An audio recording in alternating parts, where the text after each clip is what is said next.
Endometriosis is a disease where tissue similar to the uterus grows outside the uterus, causing pain and/or infertility. According to the World Health Organization, about 10% of reproductive age women and girls suffer from endometriosis.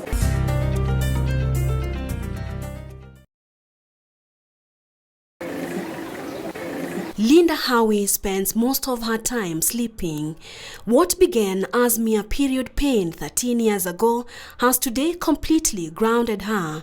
She only leaves the house when going to the hospital, especially when the pain becomes unbearable. My first period came when I was in high school.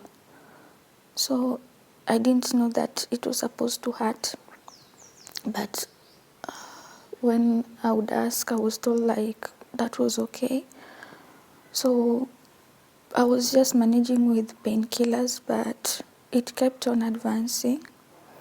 By the time I got to Form 2, the oral painkillers that I was taking were no longer helping with the pain that I was having. Linda would be taken to the hospital following persistent pain for further tests. When I was sent for this ultrasound, it came back with the results that I had a lot of cysts on my ovaries. And this doctor, since he was a general practitioner, he sent us to a gynecologist with the results that we had. And the gyna told me that it was not a problem. It's a common problem with women. And he was going to put me on birth control. That is what they use to balance the hormones. And just like in the case of other bleeding disorders, Linda was well aware of the stigma that awaited her, especially when her peers find out that she was on birth control. In school, how are you going to start explaining to someone why you are on birth control? No one would understand that. So it was also a part of me that I was really hiding. And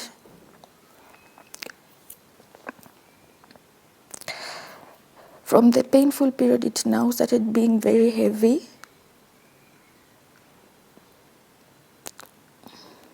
It started being very heavy, and most of the time I'd always be staining my clothes because I couldn't stay for long without changing. And when you're in school, you can't also be asking for permission to keep on going outside all the time.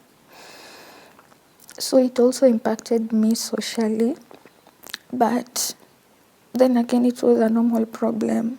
And for the years that I was in school, it was never really considered as something that was serious enough.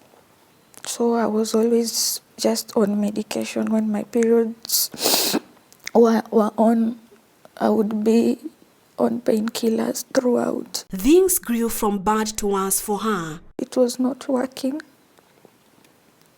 He recommended that they give me the injection called Depo that they give every 3 months.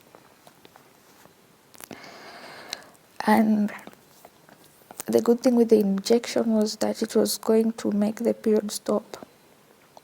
But when I was on Depo, I bled from the beginning to the end of the month, and I was also losing a lot of weight that I couldn't explain. This has been Linda's painful story since 2009, when she began experiencing her monthly period. I had to go from a boarding school to a day school because most of the time I couldn't just stay in school. So after I finished high school and I joined college, I was now more independent on making the decisions on my own. And my family had also moved from Mombasa to Nairobi, so I was left in Mombasa alone. I was in school that time. And the first person who at least told me that there was something wrong was the clinical officer at our health unit in school. She's the one who told me that it's not normal, having such heavy bleeding for a long time. Linda was finally diagnosed with endometriosis in 2019. Initially, I had heard of the term, but I didn't know how it feels or the symptoms that those who are suffering from it had, but I had had the name. So even when I had the name, it was never considered something serious, because you would find people just talking about casually like it's just a normal thing that women go through. I was just being placed on different therapies and hormonal medications to try and contain the bleeding. And the intensity of the pain kept on progressing the older I was getting. So when I started getting the injections, something in me told me that I don't think if I am normal, because I see other women having their menses, but they don't go through what I go through.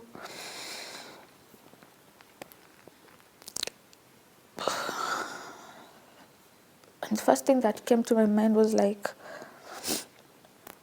I was the problem. It was not my menses. I was the problem. Because why aren't other people having the same complaints as myself?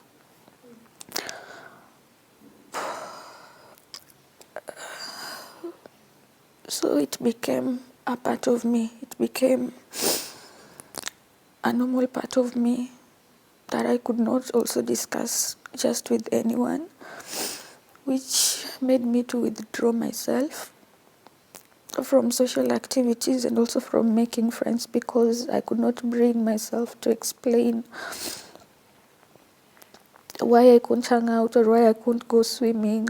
Her journey of managing endometriosis has not only been long, but a painful one. They removed the cyst and it went with the appendix because it also had a problem.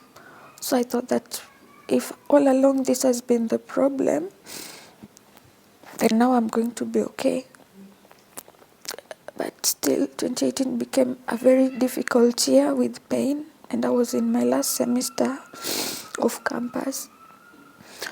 I managed to graduate in the same year, and in 2019 the pains were now very active. Like I was now constantly in pain every day. The pain was localized on my right side, and it would get to a point I couldn't even walk or lift my right leg. I was always bleeding very heavily. I was getting anemic. I was always tired. I had headaches and migraines. And my life just kept on slipping from my hands. Like I lost my independence and I needed a lot of help. And being like, I'm just from graduating, I'm trying to get myself placed into employment and internships. So it was not really convenient for me. The 27-year-old girl has been in and out of hospitals. She's yet to find a lasting solution for her problem. The treatment cost has proven to be an expensive affair. I have had discussions with some of the doctors here. And it has been proposed to me to get the uterus removed. And since information is power, a lot of women are coming out there to share their stories, whether negative or positive. And for something like endometriosis, especially if it's extrapelvic and not just within the uterus, then removing the uterus is useless, because these lesions can grow anywhere. They can grow in the bladder, they can grow in the diaphragm, in your bowels. My mental capacity is really exhausted because it's really hard to take in from being told like you're bewitched or you are cursed. Go and see a certain pastor. There are those who will even tell you to go and see witch doctors. There's a lot of stigma that surrounds illnesses like mine. especially where menstrual bleeding is involved. I just feel that I've really needed help for a very long time. And it makes me feel bad. This is not the life I wanted for myself. I feel like I've been in this situation for too long. I've tried too hard. And I make one step forward and I make 10 steps back. The biggest burden is financial burden. And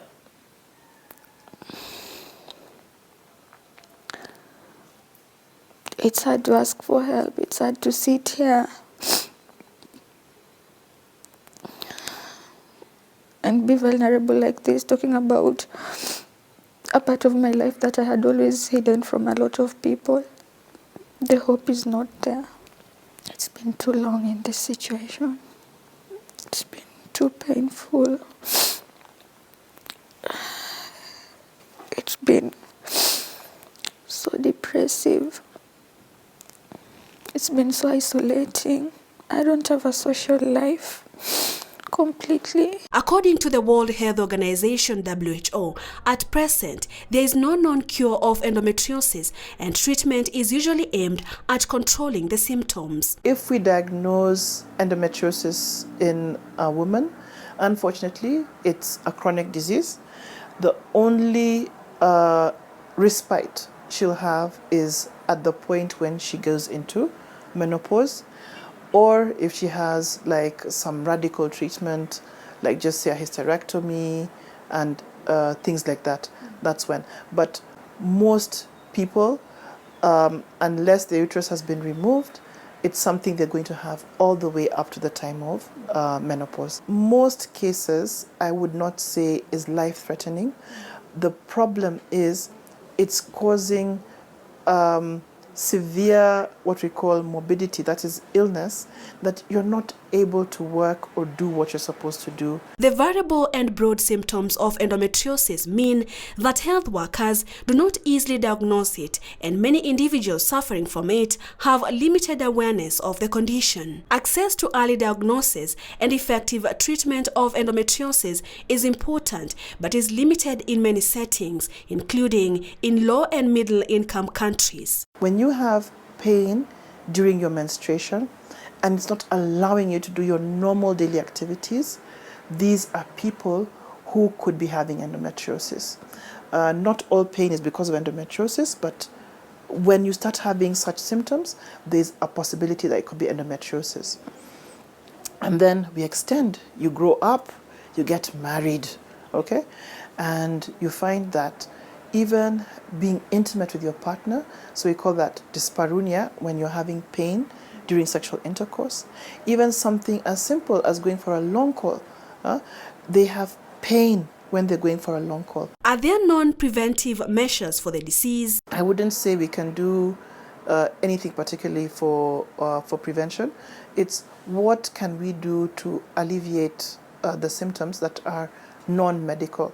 Okay, so you find a lot of people say that if they do like gluten-free diets, if you also look at low salt diet, exercise, hydration, somehow will make the pain to be a bit less. But in severe forms, even doing these non-medical ways in terms of controlling the symptoms may not necessarily work, and they'll need either something medical, and when medical fails, definitely will have to go to do surgery. In countries like Kenya, where women with bleeding disorders such as endometriosis face a stigma, they suffer in silence. Purity Musianzuki, KTN News.